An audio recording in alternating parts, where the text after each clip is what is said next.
Welcome everyone to yesterday's NBA news from the 13th of September 2024. We're almost a month away from the NBA season. It's a month and a week, I'm pretty sure.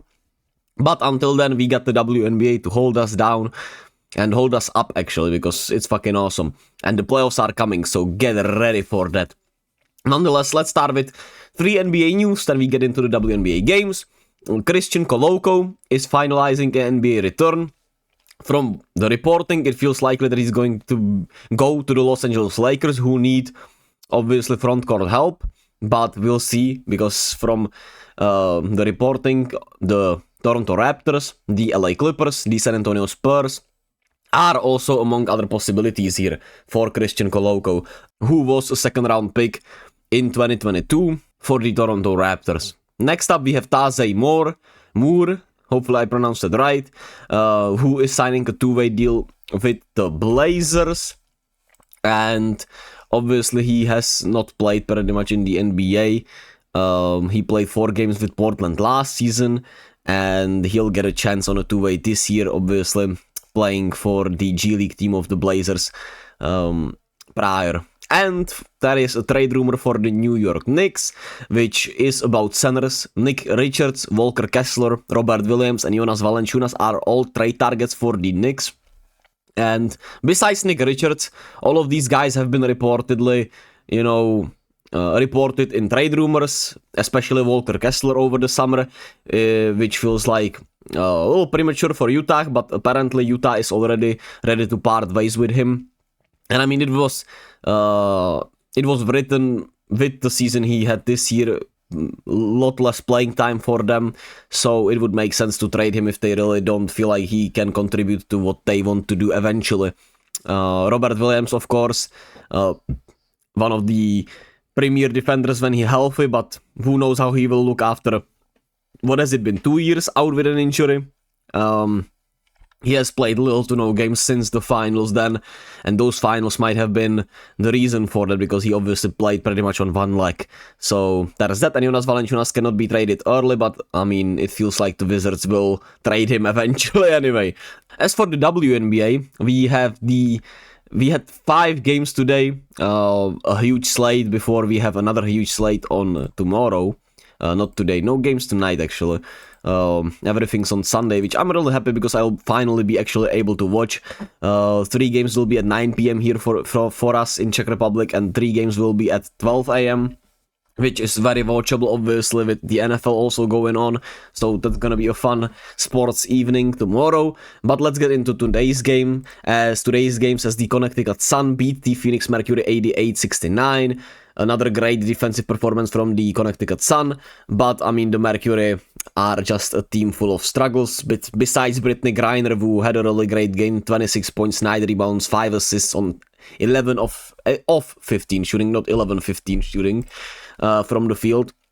Obviously, the Mercury, I think they're first round exits, and I mean, they're, I guess, happy to be in the playoffs, but they might have been happy with a better draft pick.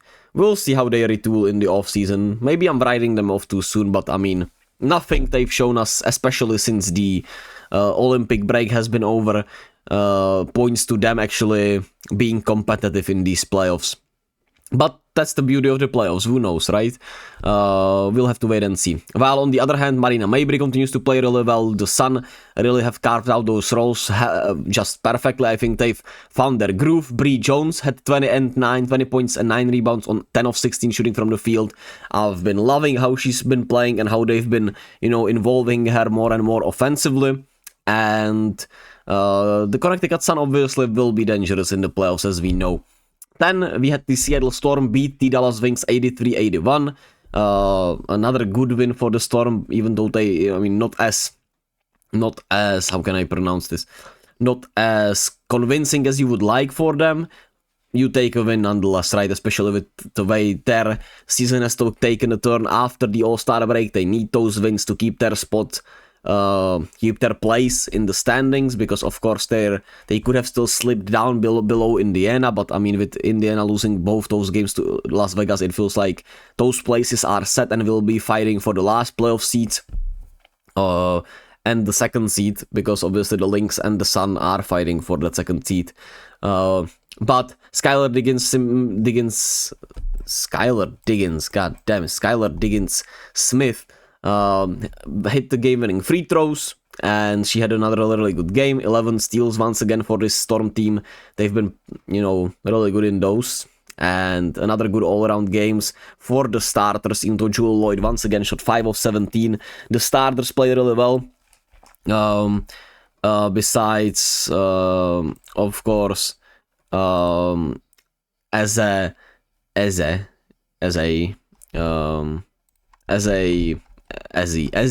McGregor, who did not play that much today, but for whatever reason, the coach just didn't feel like she fit the game today. And I mean, she might have been right with the with when you look at the plus minuses of the game, and when you watch the game, it felt like she didn't fit it defensively.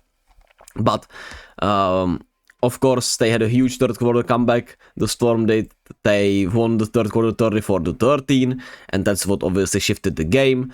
And for Dallas, Satu Sabali and Arike Ogunbowale once again struggled shooting from the field. 6 of 19 for Satu, 6 of 20 for Arike, which is not good enough, obviously. But at least Mary Siegrist is getting her minutes back. That's awesome. And JC Sheldon is obviously playing huge minutes. That's what you need here. And I mean, this offseason for the Wings will be... They could lose pretty much everyone besides Arike and those young guns. So that's going to be an intriguing offseason here. Next up, we had the Mystics against the Dream. Obviously, a huge game for the playoff implications, as both teams are fighting for the last playoff spots. The last playoff spots will be either the Mystics, the Sky, or the Dream. Right now, the Mystics are ahead. They have won 7 of the last 10 games. They've been playing really well since the break. And they continue to prove that here against the Dream, who, while they have been playing better, they've not been great at closing games, and they have not been great in clutch time. And it's such a huge win for the Mystics. Ariel Atkins had a really great game. Brittany Sykes, of course, continues her great play. Volker Kimbrough had a great energy, man. I loved her energy today. She was sensational. And Kone 9 and 8 in Aliyah Edwards' absence. From what we understand, it was an injury absence. But probably nothing major, because nothing was really reported from what I've seen. Maybe I need better sources, but from what I understood, she got injured.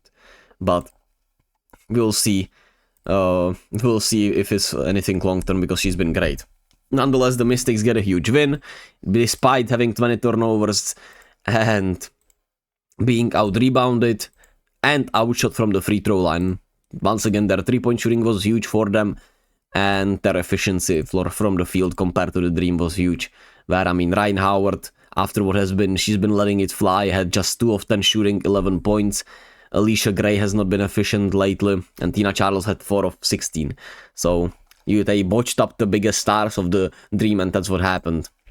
Nonetheless, we of course had another Aces against the Fever. The Las Vegas Aces beat the Indiana Fever 78-74. First of all, let me congratulate Caitlin Clark. Most assists in an NBA season ever. And of course, that's huge. She broke the record. It was 370, I'm pretty sure. She broke it, and she'll obviously keep breaking it every time she gets an assist now. And probably she'll break her own records in the seasons to come if we keep it a buck right.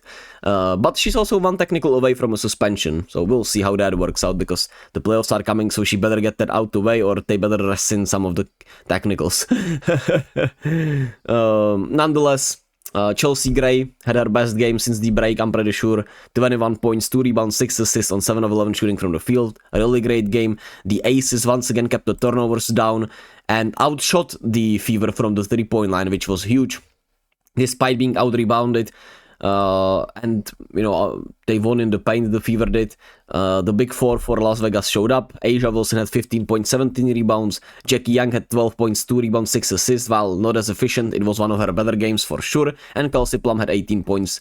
So, another good performance for the Aces. While Indiana, of course, just turns the ball over too much. 15 turnovers to 9 is just not great. And they just need to do better in that regard, and it starts with Caitlin, like I keep repeating. And lastly, the Lynx. Minnesota Lynx beat the Sky, Chicago Sky 83-66. Nafisa Collier had 20 points, 8 rebounds. And I don't got shit to say here because the Sky are an abomination. And yeah, that's that. Thank you all for listening, thank you all for watching. And I'll catch you all tomorrow when there's no game, so we'll see if I have anything to talk about. Maybe I'll just say hi, have a great day. But be kind to yourself and to others, as always. Be gentle with yourselves, and all love. I'll catch you all tomorrow. Bye!